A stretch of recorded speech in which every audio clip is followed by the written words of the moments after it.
आज प्रदोष सोमवार की 3 व्रत होते हैं। 3 व्रत सर्वश्रेष्ठ माने गए हैं। पहला व्रत जिसमें आप कुछ मत खाओ, जैसे आप लोग करते हो, फलाहार खाते हो, फल खाते हो, कुछ नहीं खाते। ये भी व्रत है। सोमवार, मंगलवार, गुरुवार पशुपति व्रत, चतुर्थी का व्रत, पंचमी का व्रत, छठ का व्रत, सप्तमी का व्रत, तीज का व्रत, अष्टमी का व्रत, नवमी का व्रत, एकादशी का व्रत, द्वादशी का व्रत, प्रदोष का व्रत, त्रयोदशी का व्रत, शिवरात्रि का व्रत। ये सारे व्रत है जिसमें तुम खाते नहीं हो, भोजन नहीं करते, या फलाहार करते हो, या एक समय खाते हो। ये व्रत है। 3 व्रत मूल हैं। उसमें एक व्रत है जिसमें तुम भोजन नहीं करते। दूसरा व्रत, जिस व्रत में आप किसी प्यासे को पानी पिला रहे हो, भूखे को भोजन करा रहे हो, किसी की जिंदगी में कष्ट चल रहा है और उसके कष्ट को समाप्त करने का प्रयास कर रहे हो, यह भी दूसरे नंबर का व्रत है। यह भी व्रत है। और तीसरे नंबर का व्रत है किसी के चेहरे पर आपके कारण स्माइल आ जाए, प्रसन्नता आ जाए। आपके कारण किसी के चेहरे पर प्रसन्नता दिखे तो समझ लो ये भी व्रत है। जरूरी नहीं कि भूखे रहोगे तो व्रत कहलाएगा, जरूरी नहीं कि कुछ नहीं खाओगे तो व्रत कहलाएगा। व्रत की मूलता यह कहती है कि आप किसी के चेहरे पर प्रसन्नता ला दिए, वो भी व्रत है। आप किसी की दवाई का खर्चा उठा लिए, वो भी व्रत है। आप किसी पढ़ने वाले बच्चे के पास में पैसा नहीं, आपने उसका खर्चा उठा लिया, वो भी व्रत है। वो भी व्रत है।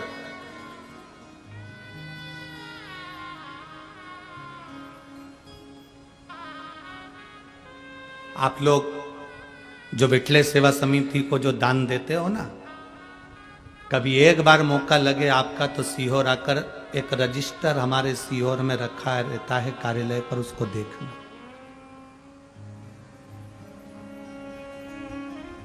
उस रजिस्टर में जो बच्चे पढ़ने वाले होशियार रहते हैं और उनके माँ बाप के पास में पढ़ने का, पढ़ाई कराने का पैसा नहीं रहता, तो उनके स्कूल की फीस, महाराष्ट्र के भी कम से कम 35 से 40 बच्चे हैं, ऐसे हर प्रदेश के थोड़े थोड़े बच्चे लिए हैं। महाराष्ट्र के भी 35 से 40 बच्चे हैं जिनकी फीस विठले सेवा समिति आप जो दान करते हो उससे जमा करती है। जो बच्चे पढ़ने में होशियार हैं, पैसा नहीं उनके पास में,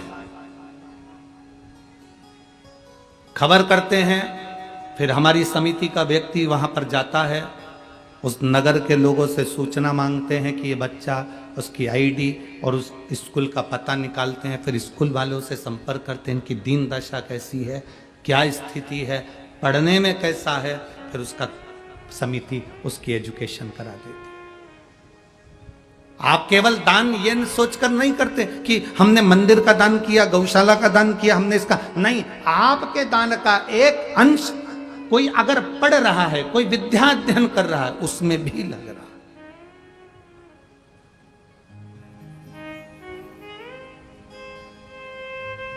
है। इसीलिए हम आप लोगों को बार बार कहते हैं कि आपने अगर 1 रुपया भी विठले सेवा समिति को दिया है, 3 दान करो तो 25 बार जाकर देखो। 3 दान कौन से? पहले नंबर पर कन्यादान। कन्यादान करा है तो बेटी के घर पर जाकर देखना कि तुम्हारी बेटी सुखी है कि नहीं, कहीं बेटी को दुख तो नहीं है। दूसरे नंबर पर गौदान। गाय अगर किसी ब्राह्मण को दी है तो उसके दरवाजे पर जाकर देखो कि गौ माता की सेवा सही हो रही है कि नहीं हो रही, वरना मालूम पड़े कि गाय ने जब तक दूध दिया तब तक तो रखी, फिर मालूम पड़े कसाई के घर बेच दी। 3 दान हमेशा जाकर देखना चाहिए। पहले नंबर पर बेटी का कन्यादान करो तो कन्यादान करी हुई बेटी को जरूर जाकर देखो कि बेटी को दुख तो नहीं है। दूसरे नंबर पर गौदान। गौदान करने के बाद जाकर देखो कि गाय को सब व्यवस्था है कि नहीं, उसको चारा मिल रहा है कि नहीं, उसको पानी मिल रहा है कि नहीं मिल रहा। मालूम पड़े दूध के चक्कर में कोई लेकर चले गया, तुमने गौदान कर दी अपने दादा परदादा के नाम से, और मालूम पड़े गाय दुखी है तो हमको दुख होगा। तीसरे नंबर पर लक्ष्मी का दान। तुमने जो दान करा है पैसे का 1 रुपया भी अगर समिति को या किसी को दिया है, तो वहां जाकर देखो कि तुम्हारा धन सही जगह लग रहा है कि नहीं लग रहा। हजारों लोग भोजन कर रहे हैं कि नहीं कर रहा है, वो सही स्थान पर लगा कि नहीं लगा। मालूम पड़े कटोरे में भिखारी ने पैसा लिया, शाम को जाकर मदिरा में लगा दिया, मांसाहार में लगा दिया, जुए में लगा दिया, वेश्यावृत्ति में लगा दिया। वो दान करने से कोई मतलब नहीं, उस दान का कोई मतलब नहीं। बेटी का दान करो तो 50 बार पहले जाकर देखो बेटी सुखी है कि नहीं। गौ का दान करो तो गौ माता को जाकर देखो गौ माता सुखी है कि नहीं।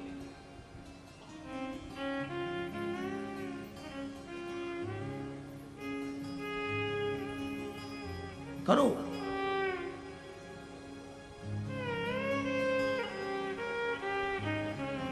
भजन करो,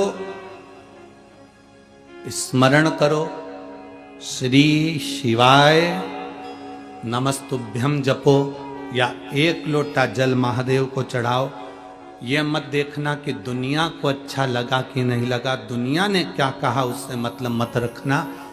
जल चढ़ाओ तो ये देखना कि अपने दिल को सुकून मिल रहा है कि नहीं मिल रहा, अपने आप में हमको अच्छा लग रहा है कि नहीं लग रहा। मैं कथा में बैठी हूँ, कथा सुन रही हूँ, मेरे दिल को अच्छा लग रहा है कि नहीं लग रहा। आग लगे बस्ती में अपन रहो, अपने को अच्छा लग रहा है कि नहीं लग रहा वो सोचो। हम क्या सोचते हैं, सबसे पहले तैयार होकर आते हैं तो पूछते हैं मैं कैसी लग रही, और कहीं का कह दे ऐसी लग रही जैसे हरी घास में भैंस चल रही, तो कितना बुरा लगेगा। हमें नहीं पूछना कि हम कैसे लग रहे हैं, अपने को अच्छा लग रहा है ना, मैंने जो वस्त्र पहना मुझे अच्छा लग रहा है ना, मैंने जो धारण करा मुझे अच्छा लग रहा है ना। दुनिया की आदत होती है, जीन्स पहनोगे कोई नहीं टोकेगा, फटी हुई जीन्स पहनोगे, अरे बोलते जाओ जम के, कोई नहीं ठोकेगा, क्योंकि उनको मालूम है फैशन है। टी शर्ट पहनोगे कोई नहीं टोकेगा, वो क्या बोलते हैं इतना कट वाला आधा बरमुंडा चड्डा पहनोगे कोई नहीं टोकेगा।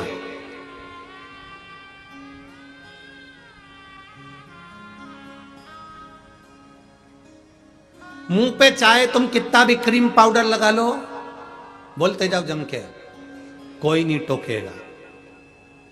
शॉपिंग मॉल में कितना घूम लो कोई नहीं टोकेगा, पर एक दिन अगर तुमने धोती और कुर्ता और सिर पे चंदन गले में रुद्राक्ष पहन लिया तो टोकेंगे, टोके। एक दिन तुमने अगर धोती कुर्ता पहना, सिर पे चंदन लगाया, गले में रुद्राक्ष की माला, तुलसी की माला, कंठी पहनी, तो लोग टोकना चालू कर देंगे, भगत जी, बाबा जी, महाराज जी। फिर लोग कहेंगे ये तो देखा देखी कर रहा, ये तो ढोंग कर रहा, ये तो प्रपंच कर रहा है। जीन्स पहने तो किसी ने नहीं कहा कि तुम ढोंग कर रहे हो, टी शर्ट पहने तो किसी ने नहीं कहा कि तुम प्रपंच कर रहे हो, बाल कटवा लिए तो कोई ने नहीं कहा कि तुमने क्या करा, पर तुमने जिस दिन धोती कुर्ता पहना, जिस दिन तुमने मस्तक पर तिलक लगाया, जिस दिन तुमने चोटी बढ़ाई, जिस दिन तुमने यज्ञोपवीत धारण करा, जिस दिन तुमने गले में रुद्राक्ष पहनना चालू करा, जिस दिन तुमने गले में तुलसी की माला पहनना चालू करी, उस दिन दुनिया के लोग टोकना चालू कर देंगे, ये बाबा जी बन जाएगा, ये तो पंडित जी बन गया, ये तो विद्वान बन गया, ये तो अपने आप को ऐसा बन गया, ये तो ढोंग कर रहा है, ये तो प्रपंच कर रहा है, ये तो ऐसा कलर भगवा कलर का कपड़ा धारण कर लिया। बस क्योंकि दुनिया के लोगों की आदत है सनातन धर्म पर उंगली उठाने की, दुनिया की आदत। आप बेकार जगह जाओगे कोई नहीं टोकेगा, आप मदिरा की दुकान पर जाओगे कोई नहीं टोकेगा, आप गलत जगह पर बैठोगे कोई नहीं टोकेगा, अच्छी जगह पर बैठोगे टोकेंगे। सुंदरकांड में जाकर बैठ जाओ टोकेंगे, सुंदरकांड में बैठने में भी शर्म आती है, मालूम लोग क्या कहेंगे, वहां पर भी शर्म। भजन में बैठोगे तो लोग क्या कहेंगे, आधे से ज्यादा लोग तो शिव महापुराण में इसलिए नहीं पहुंचते, लोग क्या कहेंगे। ये भी बैठी थी कथा में, ये भी है।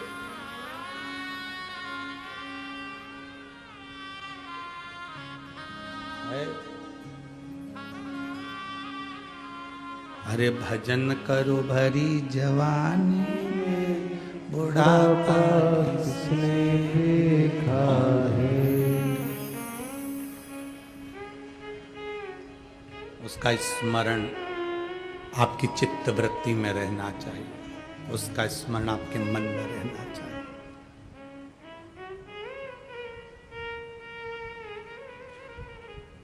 जल चढ़ाते समय अपने दिल को अच्छा लगना चाहिए, बेलपत्री चढ़ाते समय अपने दिल को अच्छा लगना चाहिए, प्यासे को पानी पिलाते समय अपने दिल को अच्छा लगना चाहिए, भूखे को भोजन कराते समय अपने दिल को अच्छा लगना चाहिए। कथा सुनते समय अपने दिल को अच्छा लगना चाहिए, दुनिया कुछ भी कहे। लोग कहेंगे कहां जा रही हो, इतनी दूर, गर्मी, मेरे मन को अच्छा लगता है। मैं तो चली वृंदावन राणा, मेरे तो भाग जगे, तेरे महलों में आग लगे। मुझे क्या करना तेरे महलों से, मुझे तेरे महलों से मतलब क्या।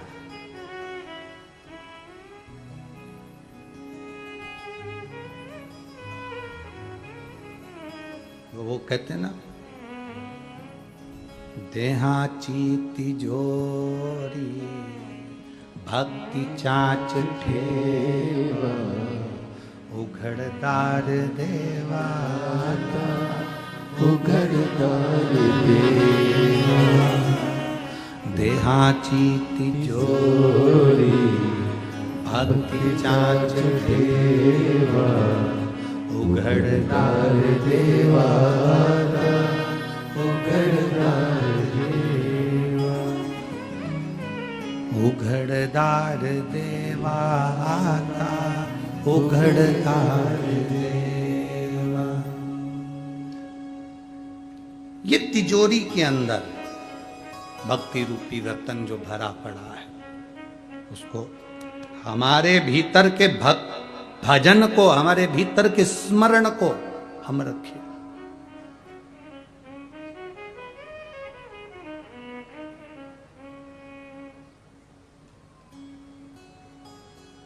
शादी में भोजन करने से पेट अच्छा भराता है कि घर में भोजन करने से पेट अच्छा भराता है? बोलो बोलो, जम के बोलो जरा। घर में। तो शादी में तो रसगुल्ला भी बना है, इमरती भी बनी है, पकोड़ा भी बना है, दही बड़ा भी बना है, इमरती भी बनी है, सब कुछ बना, पर पेट नहीं भरा है। 10 दिन तुम शादी का भोजन कर लो, 11वें दिन तुमको घर की रोटी की याद आएगी, भले बिना घी की हो, भले बिना घी की।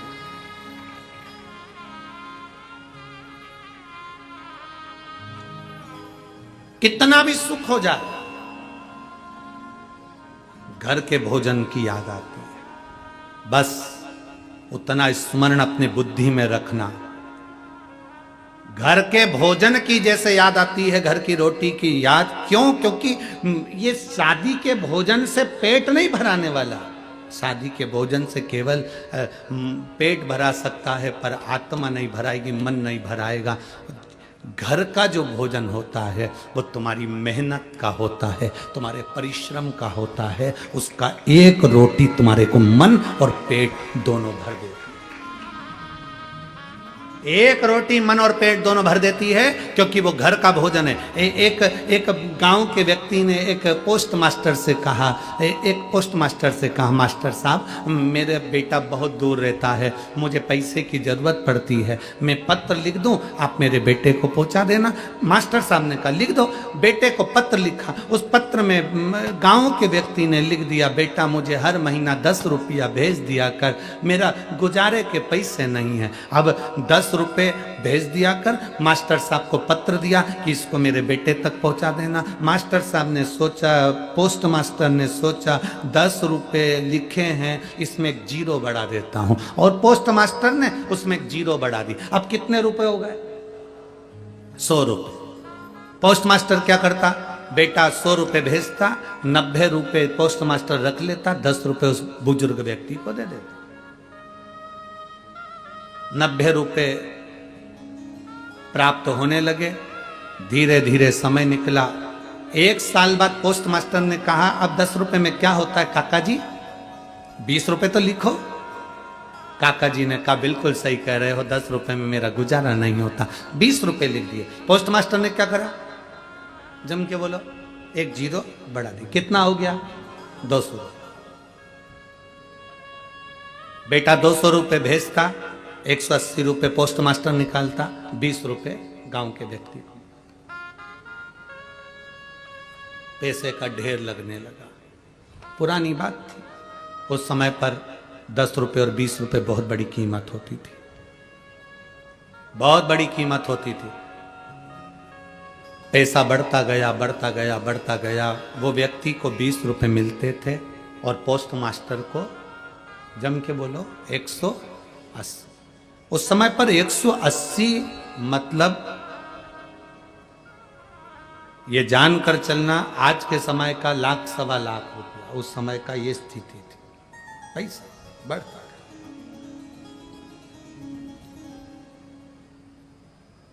पोस्ट मास्टर बड़ा खुश, गाड़ी आ गई, बंगला बन गया, नाम हो गया, शोहरत हो गई, इज्जत हो गई, धन हो गया।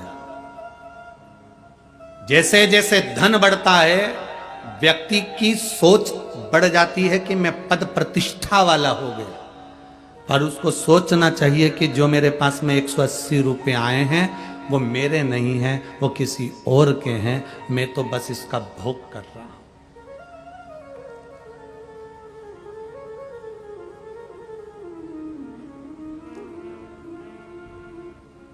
खाओ उतना जितना पचा सकते हो और कमाओ उतना जितना भोग कर सकते हो।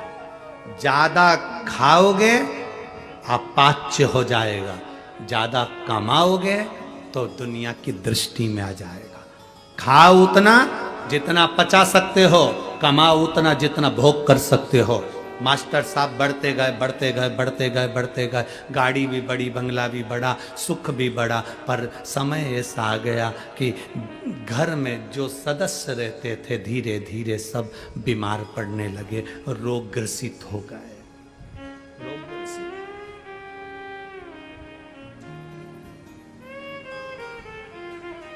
वो 20 रुपए में वो गांव का व्यक्ति अपने 8 परिवार के सदस्य को पाल रहा था, और यहाँ 180 मिलने के बाद, तनख्वाह भी मिलने के बाद वो अपने 4 लोगों को पाल नहीं सका, बीमार पड़ते गए।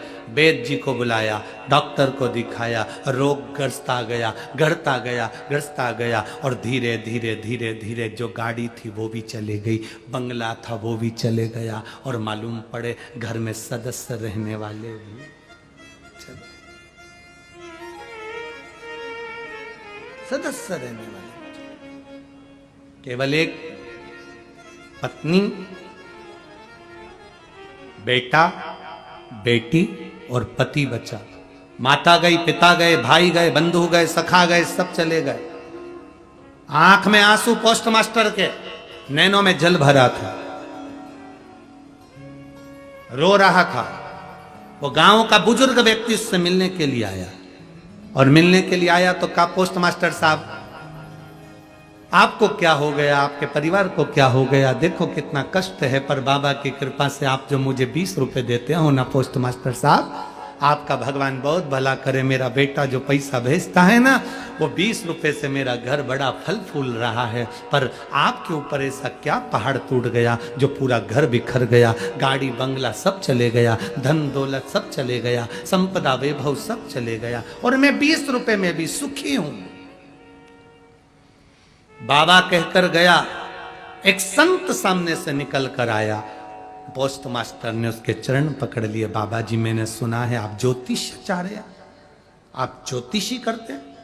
हाँ, मेरा भाग्य देखकर बताओ कि मेरी जिंदगी में ऐसा कष्ट क्यों आ रहा है। ज्योतिषाचार्य ने कहा, 180 भारी पड़ गए हैं।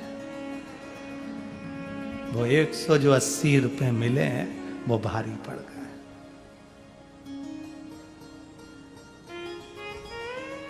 मत दे तू इसको 180, पर उसके बेटे के पास खबर पहुंचा दे तेरे 180 रुपए मैंने भोग करे, 20 रुपए तेरे पिता को दिए, अगर वो बेटा तुझे माफ कर देगा तो समझ ले कि तू वापिस स्वस्थ हो जाएगा, वापिस स्वस्थ।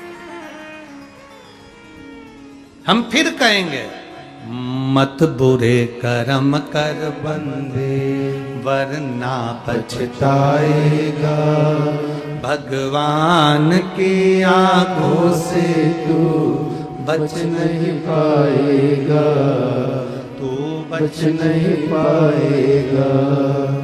अरे ओ अज्ञानी मत कर नादानी, अरे ओ अज्ञानी मत कर नादानी, तेरे कर्म का फल भी तू ही पाएगा, जैसा किया तूने तेरे आगे आएगा।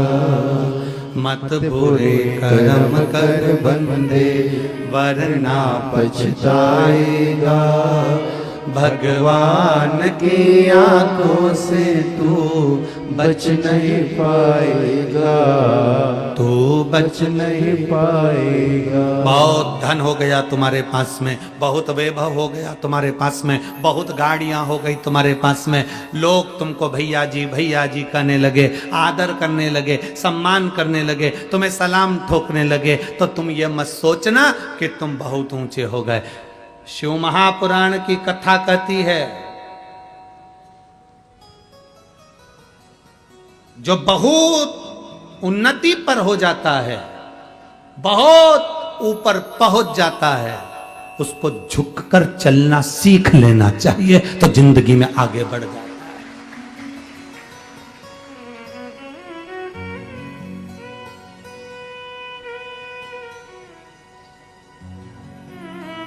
झुककर चलना सीखना चाहिए, बहुत आगे बढ़ोगे, बहुत आगे।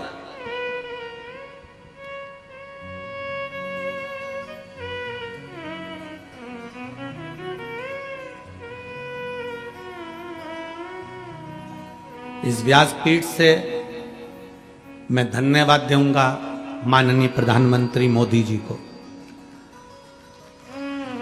साधुता है उनको। राम जी महाराज की प्राण प्रतिष्ठा का अवसर, जरा विचार करिएगा, 500 वर्ष का वनवास झेलने के बाद मेरे राम जी जब अवध में विराजमान हो रहे हैं, तो व्यक्ति को तो और प्रफुल्लित होना चाहिए कि मेरे हाथ से राम जी विराजमान हो रहे हैं, पर एक रत्ती का भी अभिमान नहीं था प्रधानमंत्री जी के चेहरे। उनके सामने की प्रथम पंक्ति में हम बैठे हुए थे, वहीं सामने हम देख रहे थे। एक रत्ती मात्र का अभिमान नहीं, एक रत्ती मात्र की अभिमतता नहीं। पूर्व के जितने प्रधानमंत्री निकले हों, एक भी प्रधानमंत्री इतनी नम्रता नहीं रखा होगा जिन्होंने अवध की राम जी की प्राण प्रतिष्ठा करते समय जो नम्रता से नमन किया। एक एक संत की आंख में आंसू भरा हुआ था। यह विनम्रता है।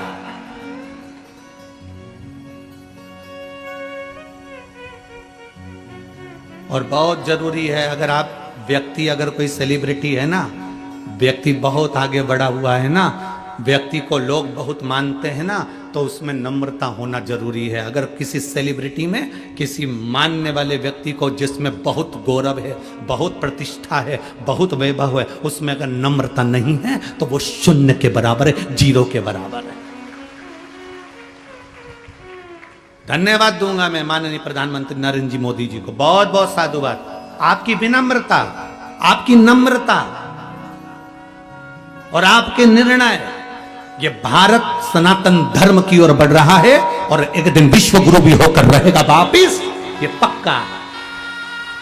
ये भारत वापिस विश्व गुरु होकर रहेगा वापिस, क्योंकि आपकी नम्रता, आपकी विनम्रता और आपका समर्पण इस राष्ट्र के प्रति है।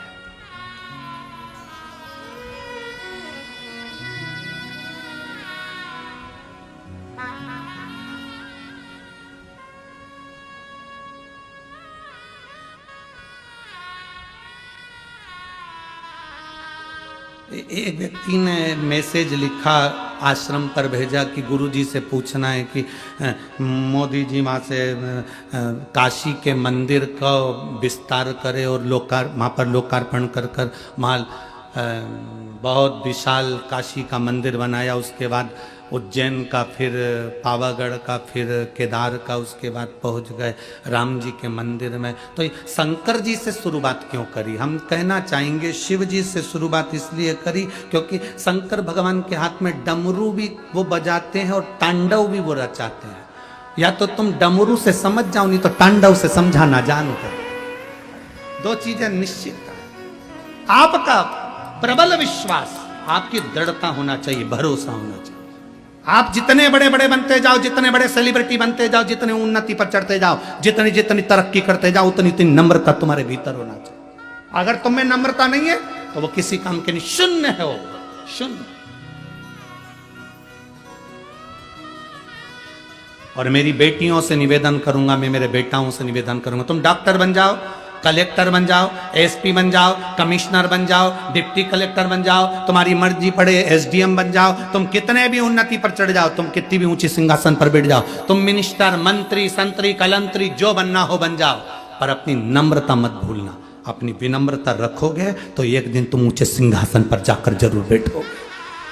विनम्रता होना चाहिए। रावण, लंकाधिपति रावण के पास सोने की लंका थी, रावण के पास में सारा वैभव था, रावण के पास में पूरा कुल था, रावण के पास में पूरा वंश था, सब कुछ था लंकाधिपति रावण के पास में, पर विनम्रता नहीं थी, नम्रता नहीं थी।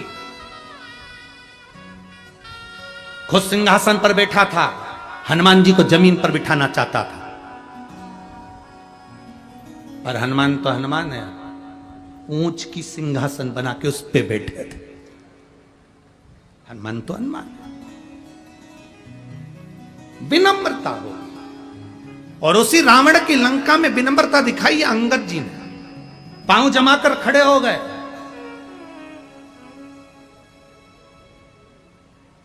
पांव जमाकर खड़े थे अंगद। एक व्यक्ति ने इस पे भी प्रश्न किया, इस पर भी लोगों ने प्रश्न करा कि हनुमान जी सीता जी का पता लगाने गए तो अंगद क्यों नहीं गया? जब अंगद इतना बड़ा विद्वान था कि पांव जमा कर खड़ा हो गया, तो अंगद में इतनी विद्वत्ता थी तो क्यों नहीं गया? हनुमान जी को तो याद ही नहीं था कि मुझ में इतना बल है, तो अंगद को तो याद था कि मुझ में बल है, फिर अंगद को जाना था। आखिर अंगद पहुंचा क्यों नहीं?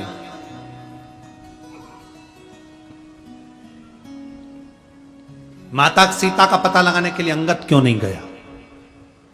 हनुमान क्यों गए? अरे भैया, तुमने अगर रामायण पढ़ी होगी तो तुम्हें मालूम होगा, अंगद और रावण का पुत्र अक्षय कुमार, ये दोनों एक ही गुरु के यहां पढ़ते थे।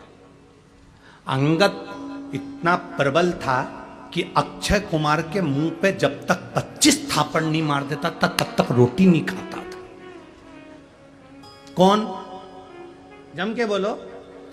अंगद क्या करता था? जब तक अक्षय कुमार के चेहरे पर 25 थप्पड़ नहीं मार दे तब तक वो रोटी नहीं खाता। अक्षय कुमार रोया, बचपन का समय था, रोते रोते, बच्चों की आदत रहती है, कई कई स्कूल में पढ़ने वाले बच्चे, कई कई घर में रहने वाले बच्चे, छोटे छोटे जो बच्चे रहते हैं ना, भाई भाई, वो एक दूसरे को मार ठोक नहीं दे तब तक रोटी इनको पचती नहीं है। उसमें तुम भी हो, तुम भी बचपन में कम नहीं थे हो। सबकी माता इतना सारा पोहा बनाकर, चिवड़ा बनाकर, चिवड़ा देती थी, ये तेरा है, ये तेरा है, ये तेरा। पर तुम सब भी उसमें एक हो। इतने चतुर होते थे, जो ज्यादा वाला होता था ना वो अपनी साइड खींच लेते थे, कम वाला बुरा। माँ चाय देती थी ना तो गिलास में नपती करते थे, कौन सा ज्यादा है, कौन सा कम है। अंगद का काम, अंगद बचपन में अक्षय कुमार को 2-3 थप्पड़ मार, 25 थप्पड़ मारे जब तक रोटी नहीं खा। एक दिन अक्षय कुमार रोते रोते अपने गुरु जी के पास गए, गुरुदेव गुरुदेव गुरुदेव,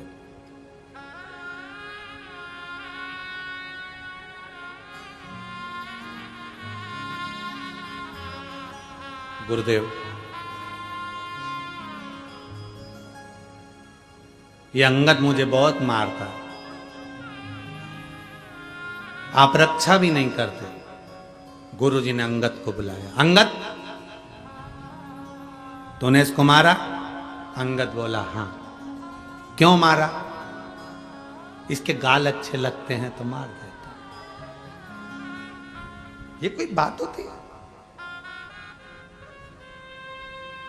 कई लोगों की आदत रहती है, गाल अच्छे दिखते हैं तो खोल रहा है। ये कोई बात है?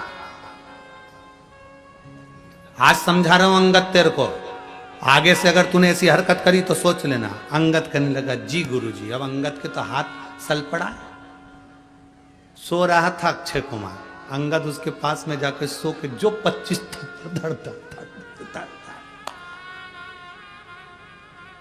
अब अंगद के थप्पड़ मारने से अक्षय कुमार रोते रोते, आज पहली बार रोते रोते गुरु के पास गए। गुरुजी गुरुजी गुरुजी। गुरुजी ने कहा क्या हुआ? अक्षय कुमार बोले कि अंगद ने फिर मारा। बुला उस अंगद को।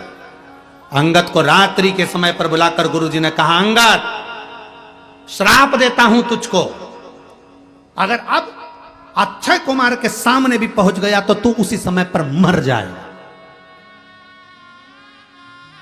शब्द सुनते से अंगद के पिता अंगद को ले गए, अक्षय कुमार के पिता अक्षय कुमार को ले गए। रावण को यह मालूम था कि अंगद बानर अगर यहां लंका में पहुंच गया और मेरे बेटे अक्षय कुमार, इसलिए रावण ने किसको भेजा था सबसे पहले? अक्षय कुमार को, क्योंकि उसको नहीं मालूम था कि हनुमान जी आए। उसको तो लगा कि सबसे वीर अंगद आया है, अंगद आया होगा तो अक्षय कुमार के सामने आते से मर जाएगा। और यह बात जामवंत जानते थे, इसलिए जामवंत ने हनुमान जी को लंका में भेजा सीता जी का पता लगाने के लिए, पर अंगद को नहीं भेजा। और हनुमान जी ने सबसे पहला काम क्या करा? अक्षय कुमार को निपटाया, क्योंकि उसको मालूम है अंगद आएगा तो पहले लाइन क्लियर करते चल।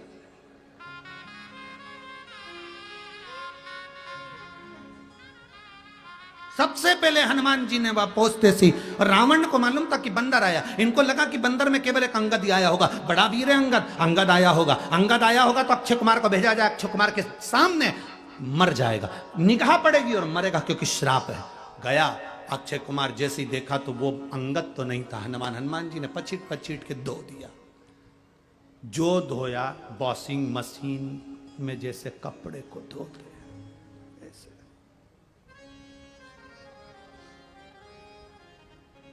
पूंछ में लपेट के घसीट घसीट के जैसे माताएं साबुन से धोती है, फिर बाद में कूटती है, और बच जाता है तो घर में एक लकड़ी की। बच्चे तो ग्राउंड में क्रिकेट खेलते हैं, ये सुबह से कपड़े धोती है। क्यों सुबह से मोगरी से कपड़े धोती है? ये कपड़े नहीं धोती है, पूरे घर को डरा के रखती है।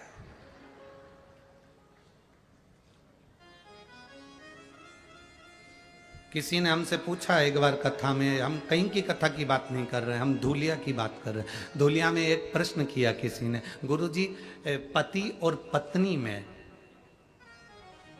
सबसे ज्यादा वीर, सबसे ज्यादा बोल्ड, दमदार कौन होता है? हमने कहा पत्नी। उन्होंने कहा कैसे? हमने कहा जब ब्याहने के लिए जाते हैं तो 100 से 150 बाराती जाते हैं और वो अकेली आती है, अकेली। ये 100-150 बाराती पर अकेली भारी पड़ती है। गाड़ी का गेट खोला, बैठ के और आती। किसी में दम हो तो बोल दे, अकेली। और वो 150 पे भारी, जो 150-200 आए, वो इतने 150-200 आते हैं और ये अकेली जाती है बिल्कुल शेरनी की तरह। दम।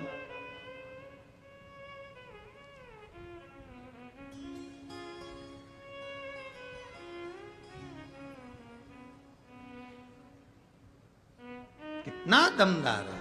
अब कोई समझे अक्षय कुमार, इसलिए उसको हटाना जरूरी था, हनुमान जी ने उसको हटाया। अब उसको समझने वाला समझे। अब रामायण में कई पात्र ऐसे होते हैं जिसको समझने की जरूरत होती है, बस व्यक्ति समझे तब तो।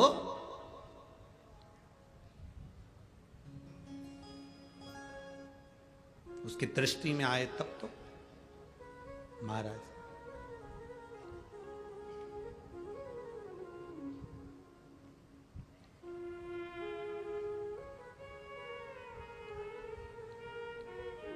हम उसको पुकारें, वो आए।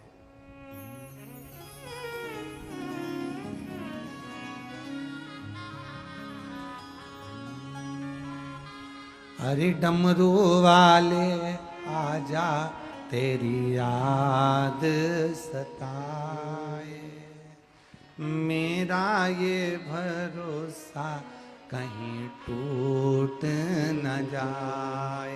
रामचरितमानस में केवल एक बंदर ऐसा था, एक बानर ऐसा था जिसको राम जी लंका से, राम जी महाराज सारे बानरों को लेकर अयोध्या गए थे, बस केवल एक बानर ऐसा था जिसको राम जी लेकर नहीं गए थे।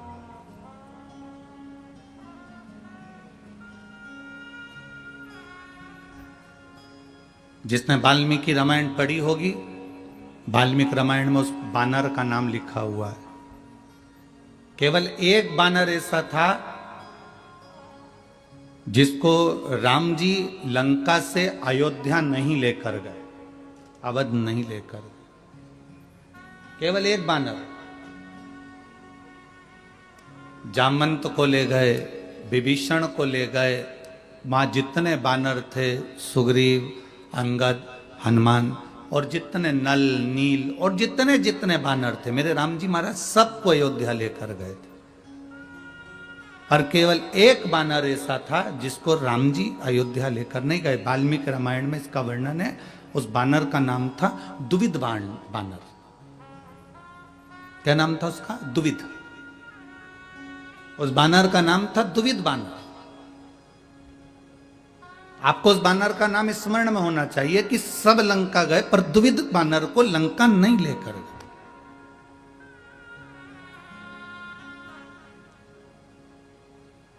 कारण क्या था? ऐसा दुविध बानर ने कर क्या दिया था कि राम जी उसको लंका लेकर नहीं गए? वो बानर करा क्या था? उस बानर ने हरकत क्या कर दी थी जो मेरे राम जी सारे बानरों को गले से लगाते हैं, सारे बानरों को हृदय से लगाते हैं, सारे बानरों को लेकर अवध तक जाते हैं, अयोध्या तक जाते हैं, पर दुविध बानर को लेकर लंका तक नहीं, लंका से अवध तक नहीं गए। कारण क्या है? कभी आप भी विचार करो। पूरे गांव के लोग, पूरे बनी के लोग, पूरे यवतमाल जिले के लोग, पूरे चंद्रपुर जिले के लोग बनी में शिव महापुराण की कथा में जा रहे हैं, आप कथा तक नहीं पहुंच पा रहे, तो कभी विचार करा कि मैं इतना व्यस्त क्यों, मेरे को टाइम क्यों नहीं मिल रहा? मैं आखिर 7 दिन की कथा में एक दिन भी कथा के अंदर हाजिरी लगाने नहीं जा पाया। मैं एक दिन भी अपना घर छोड़कर कथा में नहीं जा सकी, मैं जरा सी मेहनत नहीं कर सकी कथा में जाने की। तो आखिर मैंने ऐसा कौन सा पाप कर्म कर दिया था? मैंने ऐसा क्या कर दिया कि अपने नगर में कथा हो रही है, अपने क्षेत्र में कथा हो रही है और मैं 2 कदम चलकर परमात्मा के द्वार तक नहीं जा पाई? दुनिया के लोग हरिद्वार जाते हैं, दुनिया के लोग गंगा सागर जाते हैं, दुनिया के लोग प्रयाग जाते हैं, दुनिया के लोग प्रयागराज का त्रिवेणी का स्नान करने जाते हैं, दुनिया के लोग कैलाश का दर्शन करने, महादेव का दर्शन करने के लिए सोमनाथ केदारनाथ जाते हैं, और मेरा 12 ज्योतिर्लिंग स्वयं बनी में आ गया और मैं अपना घर छोड़कर नहीं जा सकी। आखिर मेरा पाप कर्म कौन सा है? मेरे अंदर वो कौन सा पाप कर्म समाहित हो गया कि मैं परमात्मा के दरवाजे तक नहीं जा सकी, मैं भगवान की चौखट तक नहीं जा सकी, मैं भगवान के दरवाजे तक नहीं जा सकी, मैं परमात्मा की चौखट तक नहीं पहुंच सकी। मैं धन्यवाद दूंगा बनी के सभी कोयला व्यापारियों को और कोयले की खदान वालों को, जिन्होंने 7 दिन सुबह 6 बजे से रात्रि को 8 बजे तक कोयले की खदानों पे से कोयला भेजना पर रोक लगाकर उन्होंने कहा सब कथा सुनेंगे, सत्संग करेंगे। मैं धन्यवाद दूंगा।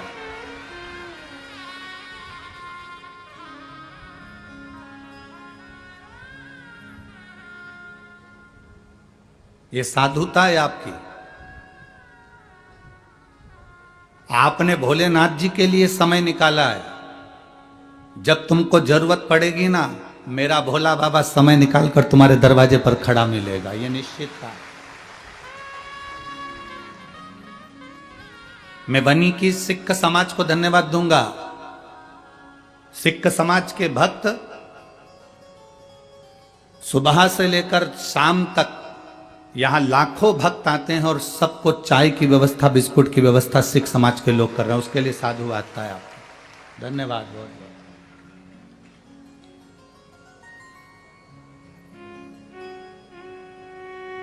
साधुवाद है आपका। अभी हम भटिंडा पंजाब गए थे तो पंजाब में हमने क्या देखा, वहां एक अलग नजारा देखने को मिला हमको, अलग नजारा। वहां जितने सिख भाई पुलिस की नौकरी कर रहे थे वो ड्यूटी के टाइम ड्यूटी करते थे और ड्यूटी के पहले और ड्यूटी के बाद लोगों को कोई खिचड़ी, कोई हलवा, कोई चाय, आप लोगों के पास में कई बार आप लोगों ने वीडियो भी सोशल मीडिया पर और आस्था चैनल पर देखी हो, सेवा में लगे रहे।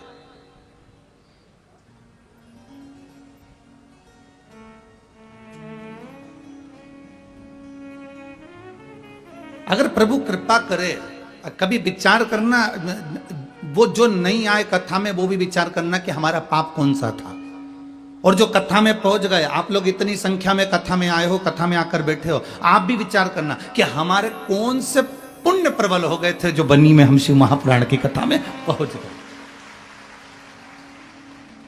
वो भी विचार करें और आप भी विचार करो।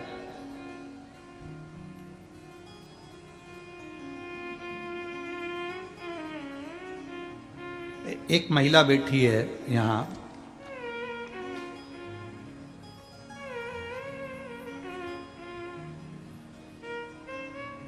मैं सो लीलाबाई जाधव, पति केवल सिंह जाधव, रहना घंटजी, यवतमाल, महाराष्ट्र। अब क्या नाम लिखा है इसमें आप लोग समझ गए होंगे, घाटजी यवतमाल, महाराष्ट्र। मेरा मोबाइल नंबर ये, कहीं बैठी हैं क्या? हाथ हिलाइएगा। बच्चा लाई है क्या साथ में? नहीं लाए। बाबा का मैं क्या गुणगान करूं गुरुदेव, मेरे पास शब्द नहीं है। मैं धन्यवाद करना चाहती हूं माननीय जायसवाल जी को, राजा जी जायसवाल, श्रद्धा जी जायसवाल जी को। हमने कभी नहीं सोचा था कि हमारे इस वनी में शिव महापुराण की कथा हो जाए। गुरुदेव, मेरा बहू बेटे जिनके घर में 11 साल तक संतान का सुख नहीं था, सारे डॉक्टरों को दिखा लेना, ऐसी कोई जगह नहीं बची जहां का इलाज नहीं करवाया, लोगों की गोदी भी भरवाई, नरियल भी झेला, पर औलाद का सुख नहीं आया। बहू की आंख में आंसू रहता था, वो हमेशा कहती थी हमको लगता है कि बच्चे नहीं होंगे। लोग अपशब्द कहते, जहां जाओ वहां लोग पूछते तुम्हारी बहू को संतान है क्या, और बहू से भी कहते तुम्हारे को औलाद नहीं हुई अभी तक, बड़ी दुखी रहते।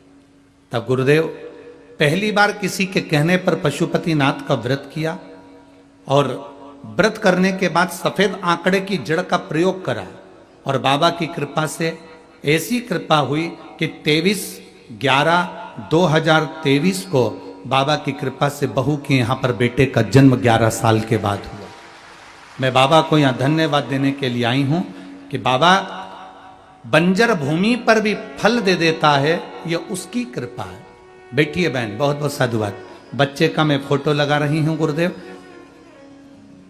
आप सब सोशल मीडिया के माध्यम से, आस्था चैनल, फेसबुक, यूट्यूब के माध्यम से आप सब उस बच्चे का फोटो भी देख रहे होंगे। शिव तत्व है। बैठिए बहन। शंभु ओघड़ी है, त्रिकालदर्शी है, कैलाशी है, अविनाशी है। कभी हम विचार करें कि हमारा पुण्य कौन सा प्रबल हुआ कि हम कथा तक पहुंच गए, और हमारा पाप कौन सा प्रबल हुआ कि अपने नजदीक में कथा होने के बाद भी हम वहां तक नहीं पहुंचे। कौन सा पाप है? और फिर निवेदन है महाराज, मत बुरे कर्म कर बंदे, वरना पछताएगा, भगवान की आंखों से तू बच नहीं पाएगा, तू बच नहीं पाएगा। अरे ओ अज्ञानी मत करना नादानी, अरे ओ अज्ञानी मत करना नादानी। तेरे कर्म का फल भी तू ही पाएगा, जैसा किया तूने तेरे आगे आएगा।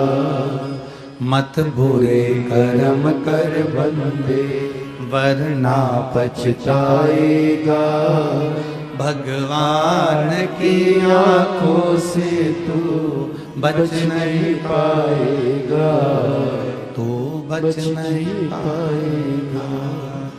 अरे ओ अज्ञानी नादानी, अरे ओ अज्ञानी मत करना। नादानी। कभी विचार करिए कि हमारा पुण्य कौन सा प्रबल हुआ जो हम यहाँ तक पहुँच गए। कभी विचार करिए कि हमारा पाप कौन सा ऐसा प्रबल हो गया कि हम कथा तक नहीं पहुँच पाए।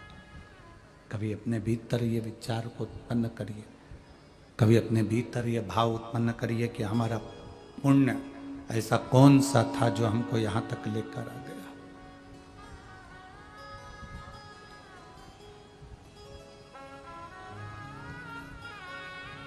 दुविध नाम का वो बानर, दुविध नाम का वो बंदर, राम जी सबको लेकर जा रहे हैं,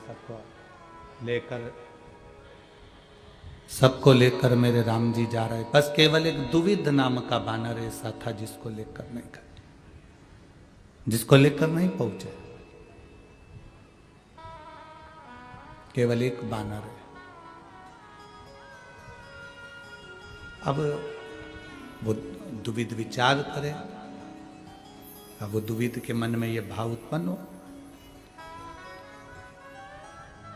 आखिर वो राम जी जब जामवंत को ले जा रहे हैं, अंगद को ले जा रहे हैं, नल नील को ले जा रहे हैं, सबको लेकर जा रहे हैं, तो फिर हनुमान को लेकर जा रहे हैं, तो दुविध को क्यों नहीं?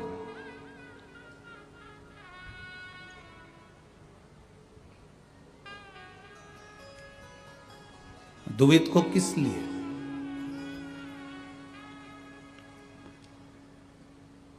पूछ लिया श्री हनुमान जी महाराज ने। बहुत सावधानी से सुनना इस कथा को, आपको स्मरण में आएगा कि हम कथा तक क्यों नहीं पहुंच पाते, हम राम जी के साथ क्यों नहीं जुड़ पाते, हम भगवान के साथ क्यों नहीं जुड़ पा रहे, हम परमात्मा के साथ में क्यों नहीं जुड़ते। कारण क्या है?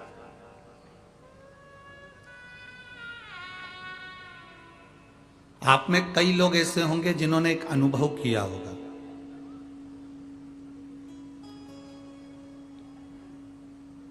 मंदिर जा रहे हो, दरवाजे पर आकर मेहमान खड़े हो जाते हैं, पानी का भरा भरा या लोटा लेके वापस अंदर जाना पड़ता है। कभी किसी ने अनुभव किया होगा, कभी किसी के साथ में अनुभव हुआ होगा। कथा में जा रहे हो और जाते जाते ही तुम्हारा बस निकलने ही वाले थे, इतनी देर में कोई दरवाजे पर आकर खड़ा हो जाता है और तुम्हें वापस आना पड़ता है।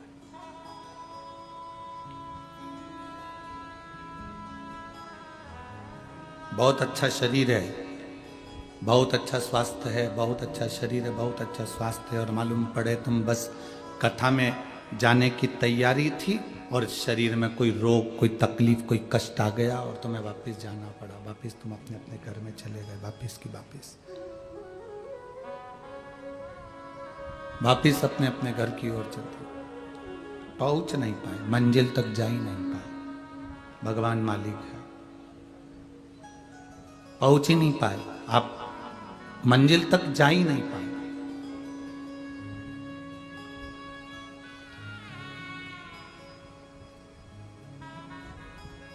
क्यों? किस लिए?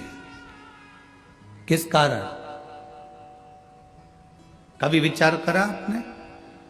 शिव महापुराण की कथा में भगवान शंकर माता पार्वती जी को नंदन वन में, काशी में एक बात कहे थे। जो काशी में नंदन वन में देवाधिदेव महादेव विराजमान है, नंदन वन काशी में बैठे हुए हैं, माता पार्वती जी के करीब में बैठे हैं, और थोड़ी देर बाद उन्होंने बात करने के बाद, चर्चा करने के बाद शंकर जी वहां से ओझल हो जाते। काशी में नंदन वन में विराजमान, काशी में बैठे। पार्वती जी ने पूछा,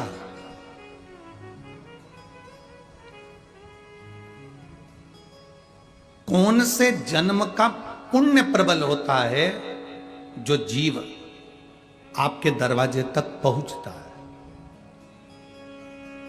कौन से जन्म का पुण्य प्रबल होता है जो जीव आपके दरवाजे तक पहुंचता है?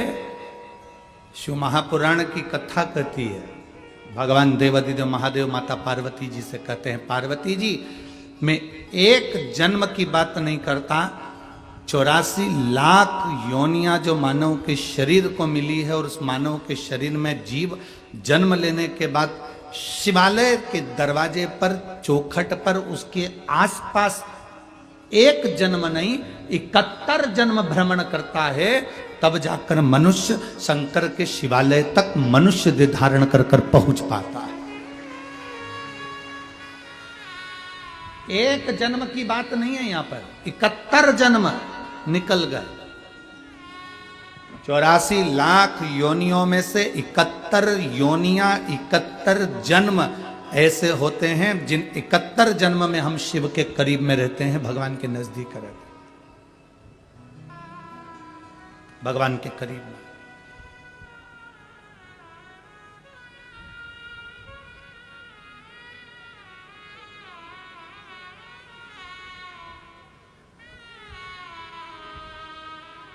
गुरु नानक देव जी के पुत्र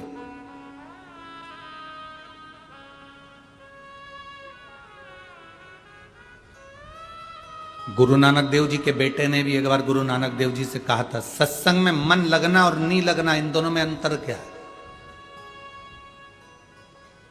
अगर मान लो जीव सत्संग में गया, उसने संगत करी और संगत में बैठा और उसका मन नहीं लगा, तो संगत का, सत्संग का कोई प्रभाव पड़ेगा कि नहीं पड़ेगा?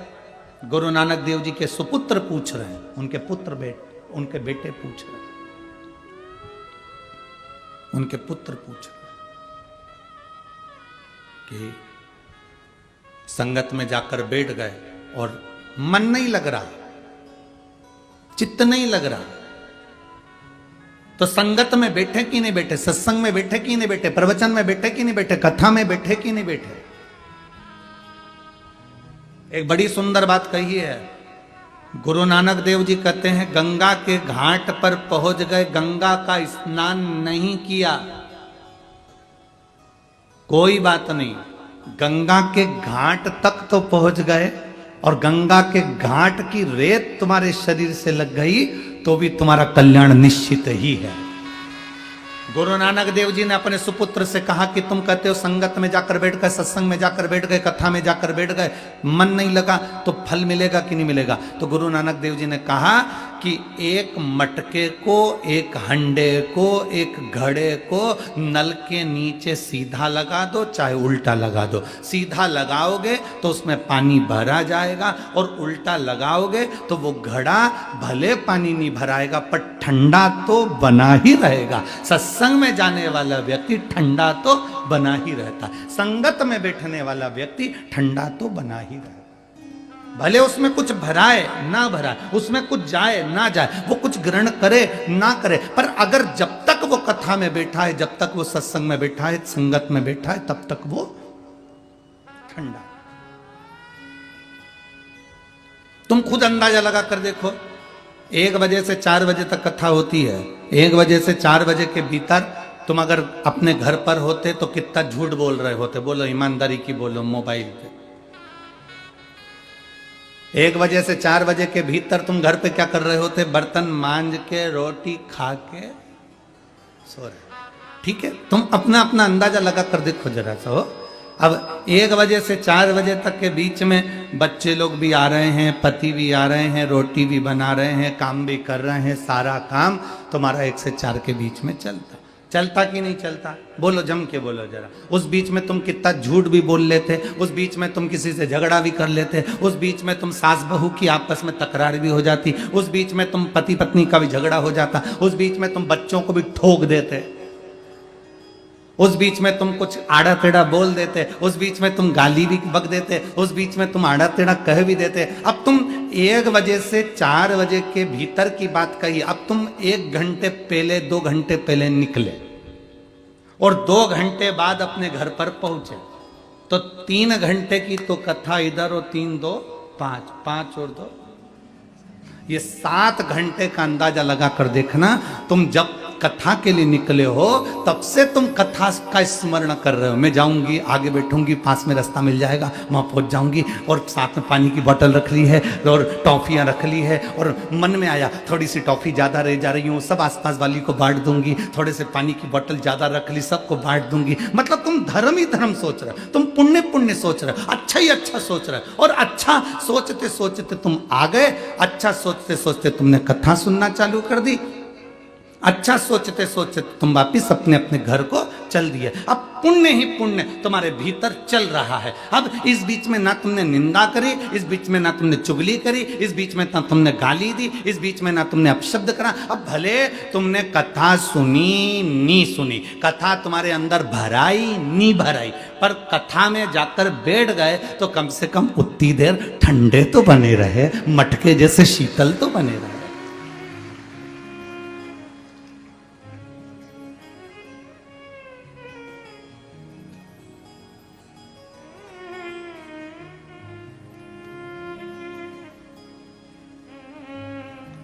पंद्रह मिनट भी तुम बिना मोबाइल की चैट देखे बिना नहीं रह सकते।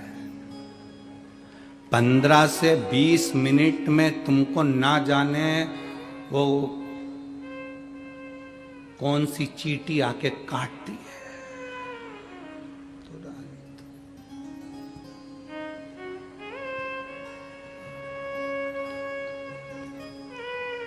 हर 15 से 20 मिनट में तुम मोबाइल देखते हो, हर 15 से 20 मिनट में तुम अपना मोबाइल उठा ही लेते हो। किसका कॉल आया, किसका मिस कॉल आया, किसका व्हाट्सएप पे मैसेज आया, कौन सा इंस्टाग्राम पर क्या डाला, फेसबुक यूट्यूब पर क्या हुआ है, सब देखा गया ना। हर 15 से 20 मिनट में तुम्हें मोबाइल पर देखते हो और तुम जवाब भी देते हो। अब ईमानदारी से बोलो, दुनिया के लोग कहते हैं कि गंगा के घाट पे जाके तप करो, साधना करो। हम कहते हैं तुम यहाँ बैठी हो और बिना मोबाइल के, बिना चैट देखे बैठी हो, इससे बड़ा तप साधना क्या हो सकता?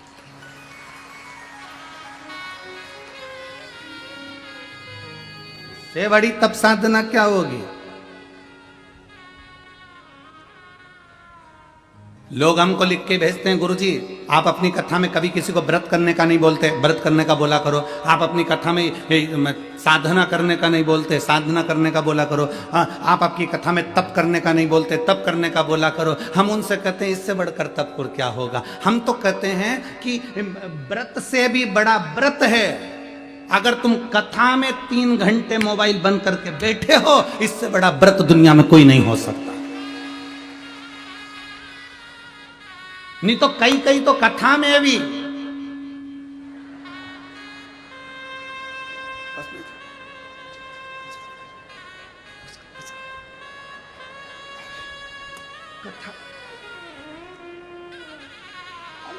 इससे बड़ा तप और क्या होगा, इससे बड़ी साधना और क्या होगी?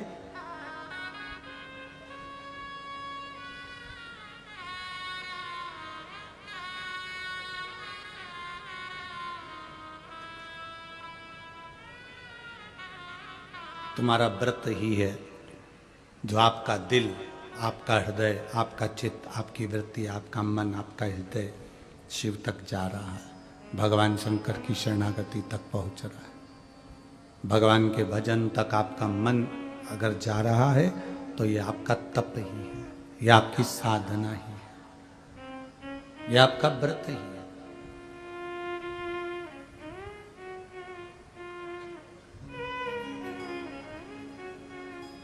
एक बानर जिसका नाम है दुविध बानर। हनुमान जी के मन में यह बात खल गई कि वो दुविध बानर को राम जी लंका से अवध नहीं ले जा रहे हैं, उसका कारण क्या?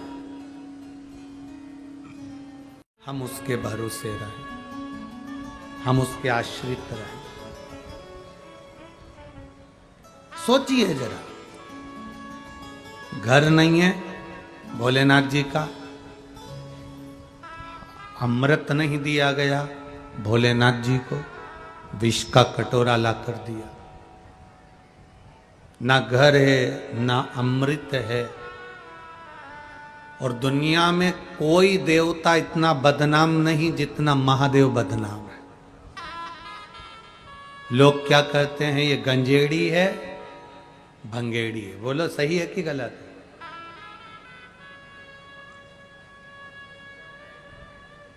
दुनिया के लोग कहते हैं ये गंजेड़ी है, ये भंगेड़ी है।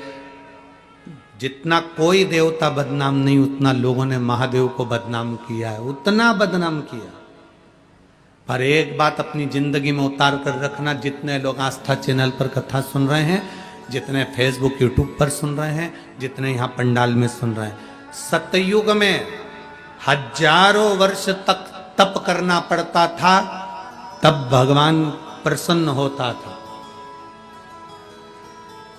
त्रेता में हजारों अश्वमेध यज्ञ सोम यज्ञ करना पड़ते थे, तब भगवान प्रसन्न होते थे।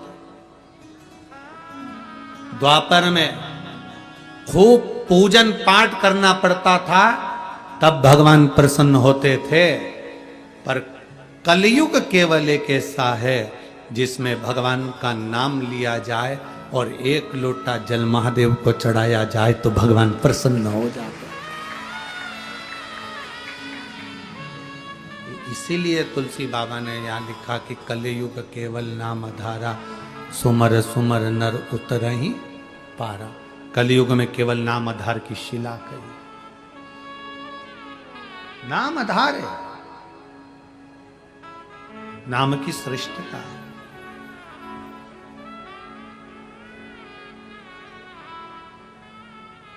कितने पत्र आते हैं, एक ये पत्र आया देखिए,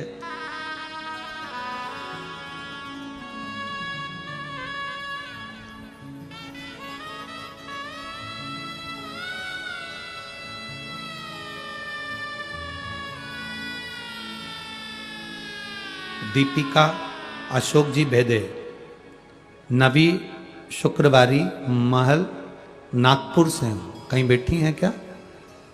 कहीं बैठी हो तो हाथ हिलाइएगा। दीपिका अशोक बेंद्रे, नवी शुक्रवारी महल नागपुर से हूं। कहीं बैठे हो तो हाथ हिला सकते। हाथ हिलाओ, ठीक है, दिख गए। बाबा, मुझे 3 साल से ब्रेस्ट कैंसर है। नागपुर में मेरा इलाज हो रहा है। डॉक्टर के हिसाब से मेरा कैंसर फैलते जा रहा था।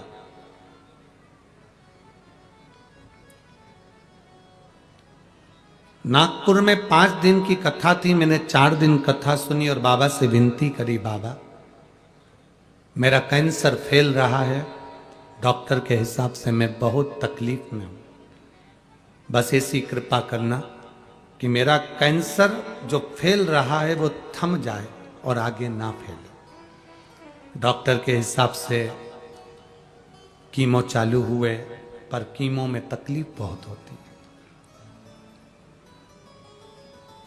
अब मेरे को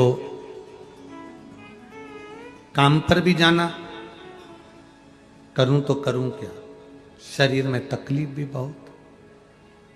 मैंने नागपुर की कथा में 4 दिन बाबा से विनती करी और बाबा से विनय करी, अगर मेरा यह कैंसर थोड़ा थम जाएगा और शरीर में नहीं फैलेगा तो अगली कथा जहां नजदीक में होगी वहां जाकर मैं प्रणाम करूंगी। बाबा, बीच में मुझे हार्ट की प्रॉब्लम भी हो गई और बाबा की कृपा का मैं क्या वर्णन करूं। मेरा अभी महीने पहले पेटेस्कॉन किया गया, तो बाबा की कृपा से मेरी रिपोर्टें सब नॉर्मल आ रही हैं। मैं बाबा को यहां प्रणाम करने आया। बाबा बस मेरी एक इच्छा है, कैंसर तो आपने धीरे से रोक दिया है, बस एक औषधि के लिए बेलपत्र। आजा बेटा, आ जाओ, ले जा, आ जाओ। एक भजन की लाइन बहुत अच्छी लिखी है, कब से खड़ी हूं झोली पसार, क्यों ना सुने तू, और मुझे तेरा सहारा है, मेरे शिव तत्व की प्राप्ति हमारे भीतर।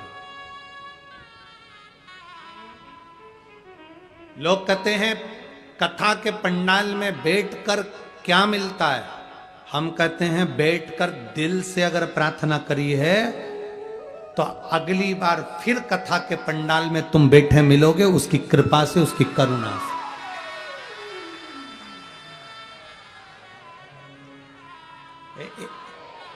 एक माँ यहां आई है, एक लेडीज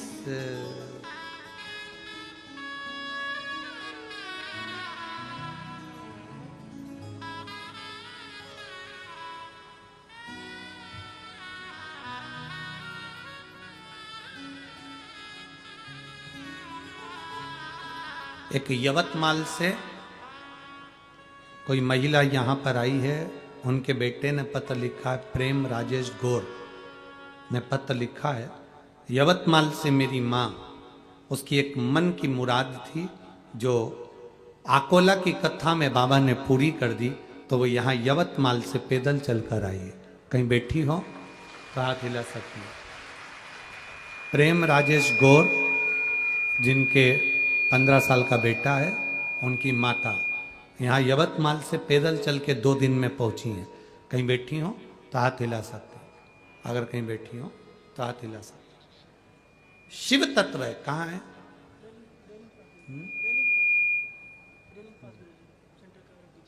आ जाओ बहन, आ जाओ, एक बेलपत्र लेकर चले जाओ, आ जाओ।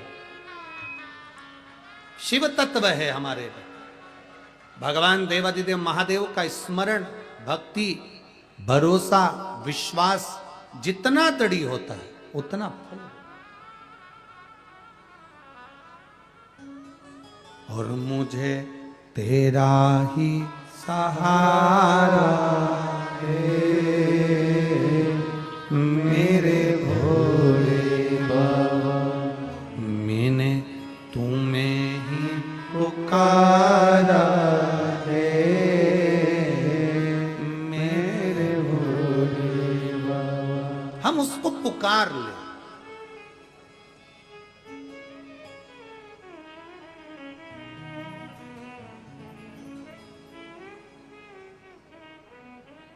आज एक बात कहें, आप लोग स्वीकार करना, अगर बन सके तो अपने भीतर उतारो। जिस दिन आप मंदिर ना जा सके, उस दिन कोई जल का पात्र लेकर, लोटा लेकर मंदिर जा रहा हो, तो हमारे मुख से हम उसको उपत कर, भले हम नहीं भी बात करते हैं तो भी हम उसको हाथ जोड़कर कहें, श्री शिवाय नमस्तुभ्यम।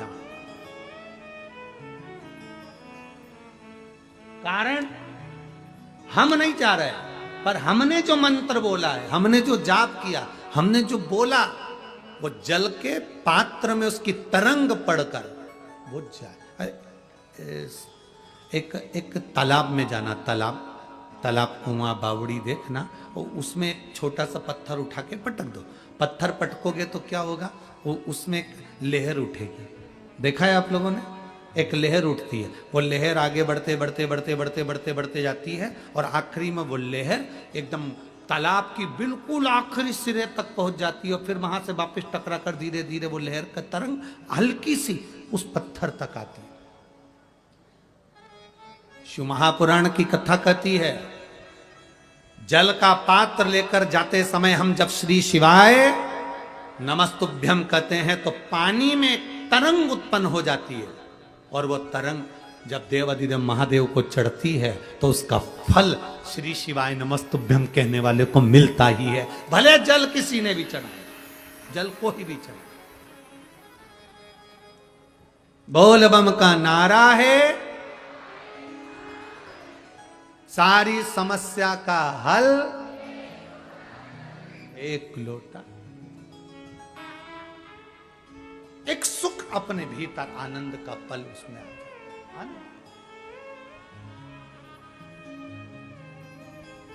महाराज शिव कथा कर रही है, भगवान देवाधिदेव महादेव का संवाद कर, नम्रता हमारे भीतर लेकर आए। हम जितने नम्र होंगे उतना आनंद होगा।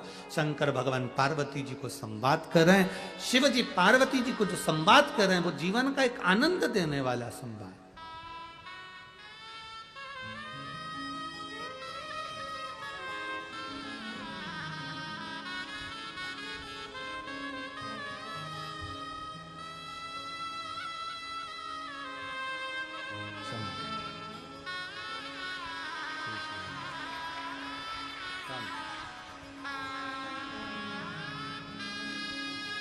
यवतमाल से पैदल चलकर कथा के पंडाल तक पहुंची हैं। एक बार जोरदार ताली बजाकर स्वागत वंदन अभिनंदन। बाबा देवाधिदेव महादेव से जो मांगा था वो बाबा ने दे दिया, तो पैदल। ये शिव कृपा, ये शंकर की उदार,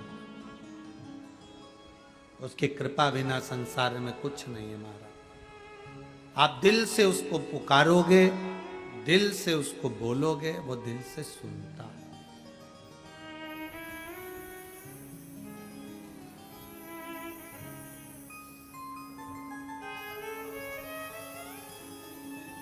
स्वस्थ हैं आप? जिनको कैंसर था और पूरे शरीर में फैल चुका था, डॉक्टर ने समय दे दिया था, आज बाबा की कृपा से पूर्ण तरह से रिपोर्टें मिल आ रही हैं। यही शिव,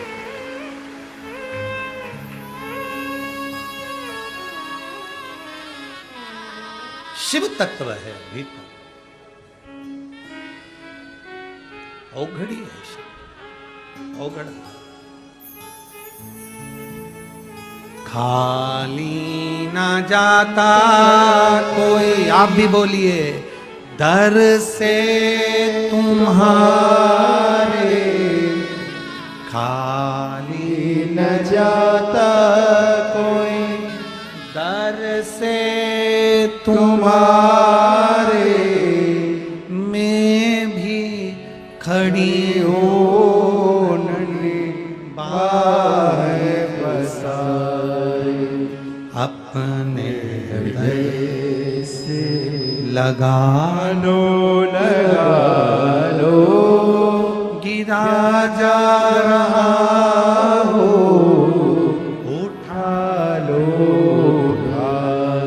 भोले अपने दर से अब तो न टालो, गिरी जा रही हो, उठा लो। जितनी नम्रता उतनी नम्रता अपने भीतर रखिए, सहजता रखिए, सरलता रखिए। बहुत ऊंचे पहुंच जाने पर नम्रता मत भूल। केवल एक बानर ऐसा है वाल्मीकि रामायण में जिसका नाम दुविध कहा गया, राम जी उसको लेकर नहीं गए, उसको अवध नहीं ले गए। वो दुविध बानर वो अवध नहीं गया, कारण केवल एक काम करता था वो गलत। सारे बानरों को समझाया गया कि देखिए किसी को कोई कष्ट नहीं देना, युद्ध के मैदान में सब युद्ध लड़े तब तुम लड़ो, युद्ध के मैदान में जब युद्ध लड़ा जाए तब अच्छे से लड़ो, पर बाकी के समय पर तुम बेर मत रहो। आज के जमाने में एक गांव से आमदार खासदार के दो व्यक्ति खड़े हो जाते हैं, लड़ाई होती है, झगड़ा होता है। शिव पुराण कहती है युद्ध लड़ो, चुनाव का समय आए तो चुनाव लड़ो, पर पूरे साल 2 साल 4 साल 5 साल तक उसको दिल में बिठा कर मत रखो कि ये हमारा द्रोही है, ये हमारा दुश्मन है, ये दिल में बिठा कर नहीं रखना।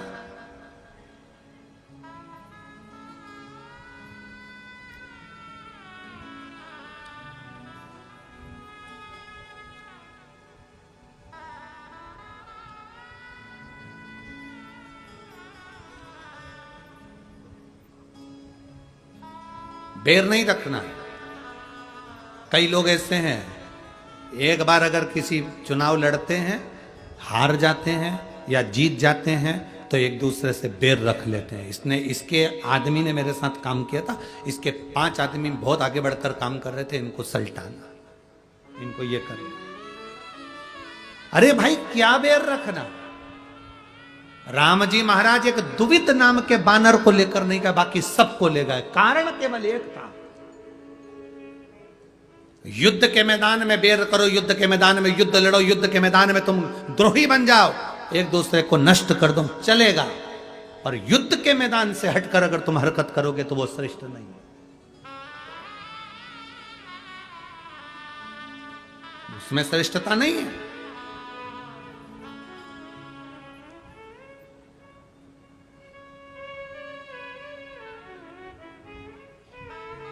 अरे भाई बड़ी विडंबना है, भाई भाई का द्रोही हो गया, बहन बहन की द्रोही हो गई, परिवार परिवार का द्रोही बन गया। किस चीज के लिए? धन सत्ता वैभव प्रतिष्ठा के लिए। सेठ 40 करोड़ कमाने वाला भी मरता है तो उसके ऊपर जो सफेद कपड़ा उड़ाया जाता है वो किसी ब्रांडेड कंपनी का या रेमांड का नहीं होता है।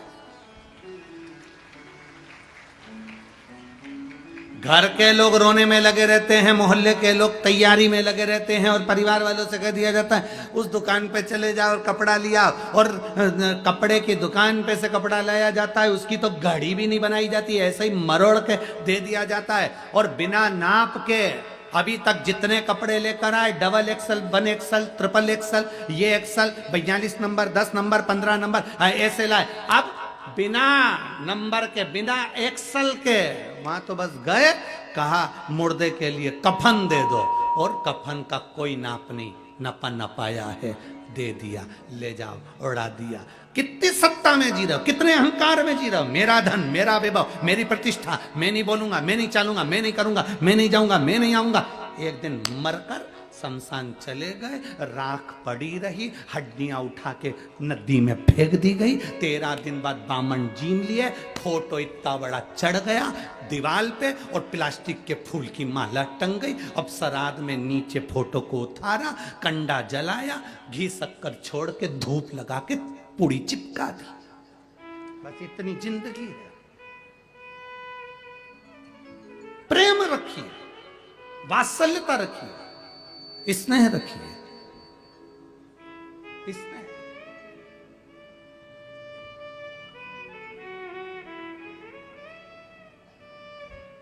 नामदेव जी, संत तुकाराम जी, रामकृष्ण परमहंस जी, स्वामी विवेकानंद जी, मीराबाई, कर्माबाई, प्रहलाद, ध्रुव, ये सब क्या करोड़पति थे?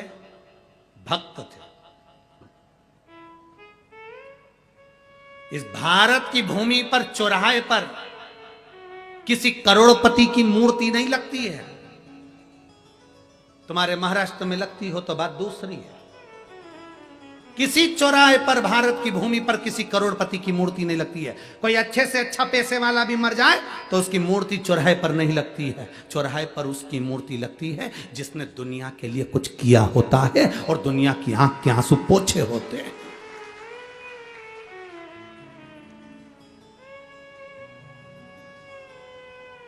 फिर चाहे वो कोई भी हो, वो ये नहीं देखा जाता कि कौन धर्म का है, कौन संप्रदाय का है, किस वर्ण का है, कौन है, कोई नहीं देखा जाता।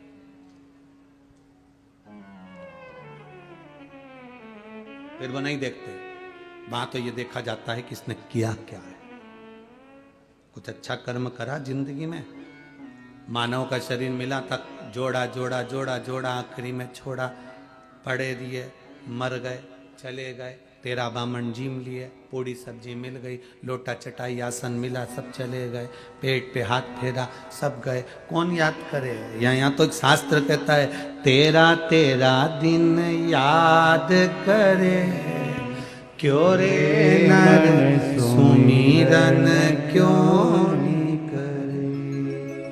13 दिन याद करे। तेरे को केवल 13 दिन के बाद 14वें दिन कोई याद नहीं करेगा, मरे गए, कोई याद नहीं करेगा। पर तुमने जिंदगी में अच्छा काम कर दिया, किसी भूखे को भोजन कराया, प्यासे को पानी पिलाया, किसी को औषधि दिलाई, किसी को अच्छा कर दिया, तुम्हारे को मरने के बाद भी याद किया जाएगा।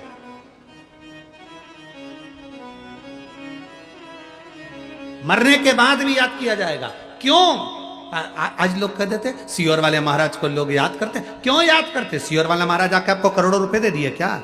लखपति बना दिया क्या? आपको अंबारियां दे दी क्या? सियोर वाले महाराज ने अपनी जेब में से निकाल के तुम्हें 500 का नोट दे दिया क्या? नहीं, सियोर वाले महाराज ने कुछ नहीं दिया, पर एक चीज दी है, आपके अंदर शंकर की भक्ति का बल दिया और आपका विल पावर मजबूत कर दिया कि आपके अंदर शिव भरा है, आपके अंदर शंकर समाया है, आपके अंदर शिव तत्व है, तो आपको घबराने की जरूरत नहीं है। और जब जब व्यक्ति घबराता है तब कोई संत, कोई सदगुरु आता है।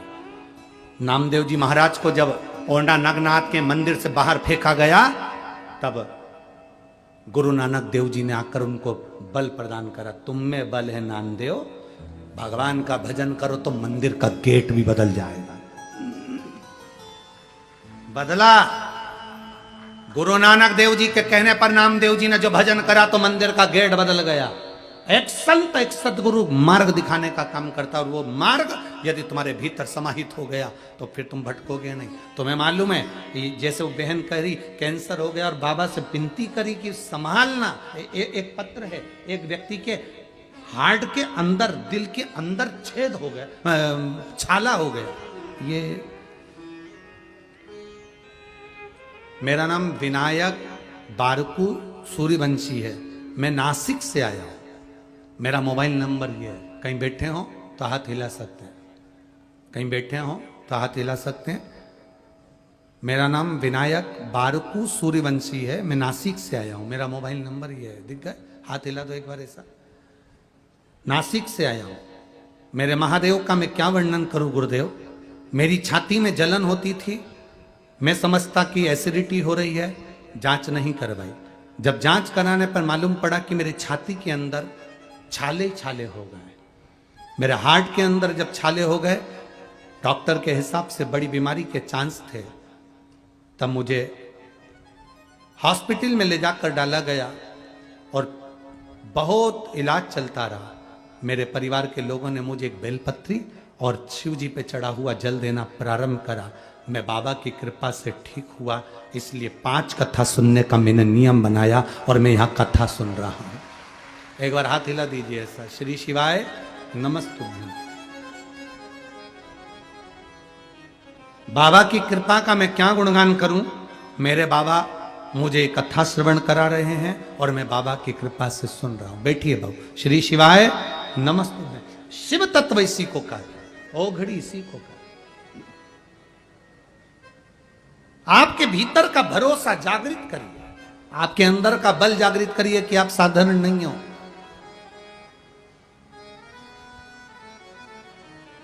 लोग रोते हैं, कहते हैं हम बड़े दुखी हैं, बड़े दुखी हैं। काहे को दुखी हो? अपने मन से दुखी हो। कुछ भी नहीं है हमारे पास में, मत होने दो। शरीर तो भगवान ने दिया है, मेहनत करिए। 3 चीजें महादेव से ले लो। मस्तिष्क पर गंगा रखो, मतलब भेजा, बोलो जम के, ठंडा रखो। दूसरा, महादेव से गुण लीजिए, ज्यादा मत बोलो। शिवजी मौन होकर बैठे रहते हैं, मतलब अपनी जीवान को मीठा रखो। भेजा, जम के बोलो जरा, ठंडा रखो, जीवान मीठी रखो। और शंकर जी से तीसरी चीज ले लो, उन्होंने सुदर्शन चक्र अपनी उंगली पर नहीं रखा, भगवान नारायण को दे दिया। भगवान नारायण को दिया और एक चक्र और था महादेव के पास, उन्होंने अपने पांव में रखा। शिव जी कहते तीसरी चीज रखो, अपने पांव को चक्री बनाकर रखो। जो मेहनत करने के लिए दौड़ता रहता है वो एक दिन तरक्की पा ही जाए। जो दिन भर सोया सोया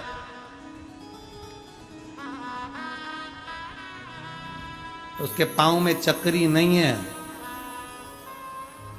पड़े पड़े सोच रहा है मैं करोड़पति बन जाऊं, कहीं का ऐसा बाबा मिल जाए, ऐसी भभूति फेंके और नीचे से हंडे निकल जाए। ऐसा बाबा तुम्हें मिले तो हमको भी मिला देना। हम भी ऐसे बाबा की तलाश कर रहे हैं कि जो भभूति फेंके और हंडा निकाल दे बिना हाथ पैर हिला।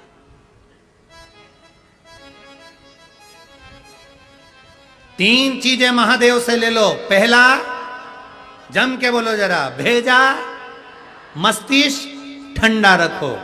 दूसरा, जिह्वा मीठी रखो। और तीसरा, अपने पांव में चक्री रखो। फालतू नहीं बैठना, फालतू नहीं बैठना, काम करते रहना। जो व्यक्ति फालतू बैठा रहता है, बैठा रहता है, बैठा रहता है, नौकर से कहता जा दूध लिया, पति से कह जाओ सब्जी लिया, उनसे कह दिया जाओ वो लिया, वो सोफे पे आराम से बैठी बैठी बैठी बैठी बैठी, आखिरी में व्हील चेयर पे बैठी बैठी बैठी बैठी, फिर वेंटिलेटर पर बैठी बैठी बैठी बैठी, फिर अर्थी पे लेटी लेटी लेटी लेटी, फिर चिता पे लेटी लेटी लेटी लेटी, फिर आखिरी में फोटो में टंगी टंगी टंगी, खाता भी जिंदगी समाप्त। अब बोल तेरा क्या होगा रे कालिया, अब हो क्या?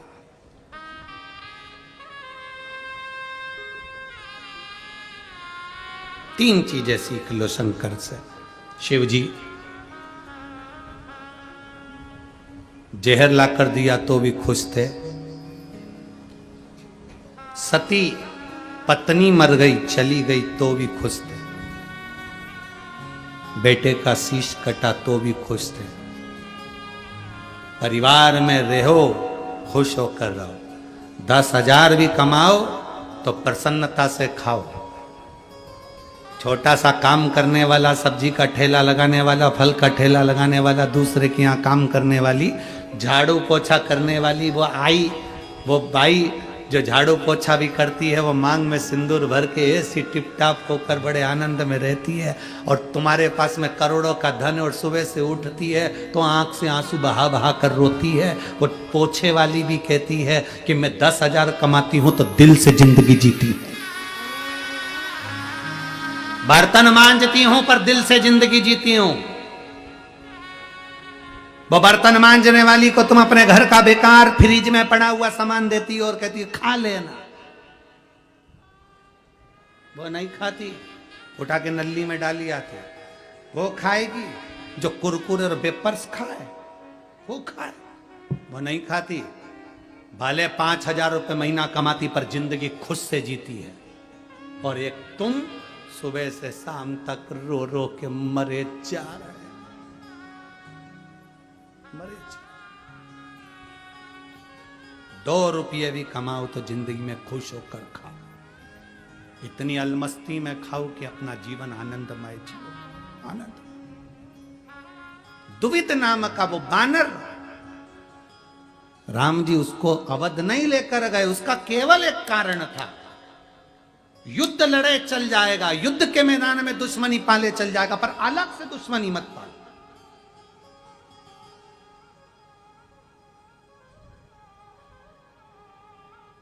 कई लोग ऐसे होते हैं, कहां कथा कौन करा रहा है?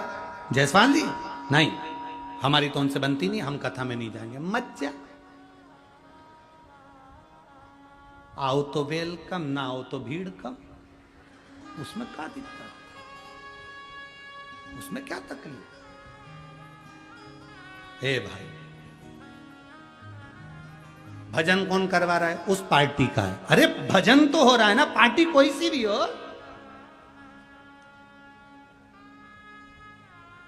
अयोध्या में राम जी बैठे थे, सबको खुश होना चाहिए। आंख में आंसू आना ही नहीं चाहिए। कोई भी बिठाए, राम तो बैठे ना, राम तो बैठे। प्रसन्नता तुम्हारे हृदय में होना चाहिए, तुम्हारे चित्त में होना चाहिए कि अवध में राम बैठ गए। इससे बढ़कर कोई खुशी नहीं। कौन ने बिठाया, कौन पार्टी आई, कौन गया, कौन आया, भगवान बैठ गए प्रसन्न।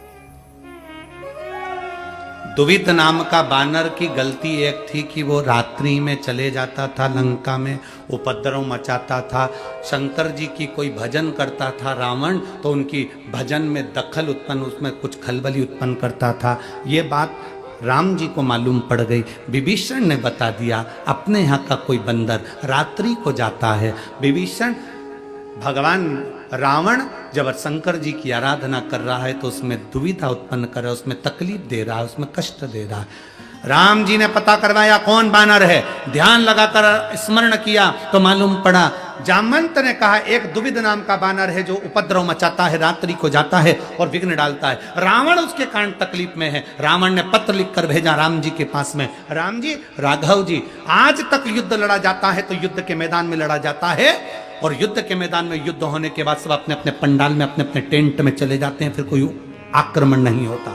पर तुम्हारे यहाँ का बानर हमारे यहाँ आकर आक्रमण करता है, दुख उत्पन्न करता है, भजन नहीं करने देता, तकलीफ देता है। राम जी ने बुलाया दुविध नाम के बानर को, वाल्मीकि रामायण कहती है दुविध नाम के बानर को बुलाकर राम जी ने समझाया, बानर आज के बाद अगर तू लंका में गया उपद्रव मचाने रात को या तकलीफ दी किसी शंकर के भजन करने वाले को, तो मुझे मुकद्दमा दिखाना। पर वो दुविध नाम का बानर माना ही नहीं, वो बार बार आक्रमण कर देता, बार बार तकलीफ देता। भगवान राम ने सोच लिया ये मानेगा नहीं, अब इसको युद्ध नहीं लड़ाना, इसको वापिस भेज दिया जाए। पर वो गया ही नहीं, गया ही नहीं। कोई कोई व्यक्ति ऐसा रहता है अपने अंदर अंटी बांध कर बैठ जाता है, मेरे को तो ये व्यक्ति बुरा लगता है, मैं इसका ऐसा कर दूंगा, मैं वैसा कर दूंगा। ना ना ना ना, भगवान राम सबको लेकर अवध में गए, पर दुविध नाम के बानर को लेकर नहीं गए, क्योंकि उसने सबके प्रति बैर बांध कर रखा था। जो बैर बांध कर रखता है मेरे महादेव उसको कभी पसंद नहीं करते। जो बैर से मुक्त हो जाता है वो महादेव का हो जाता है, वो महादेव। समय आया, भगवान शिव की भक्ति माता पार्वती जी ने करी। सती मैया जो जलकर भस्म हुई थी वो हिमालय राज की यहां पार्वती बनकर प्रकट हो गई। और पार्वती कोई साधारण नहीं, दो गंगा हैं। शिव के मस्तक पर भी एक गंगा है और एक गंगा है पाताल गंगा। दो तरह के महादेव जी का दर्शन आप लोग करते होंगे। एक शिवलिंग ऐसा ऊपर रहता है, उसके ऊपर शिवलिंग रहता है।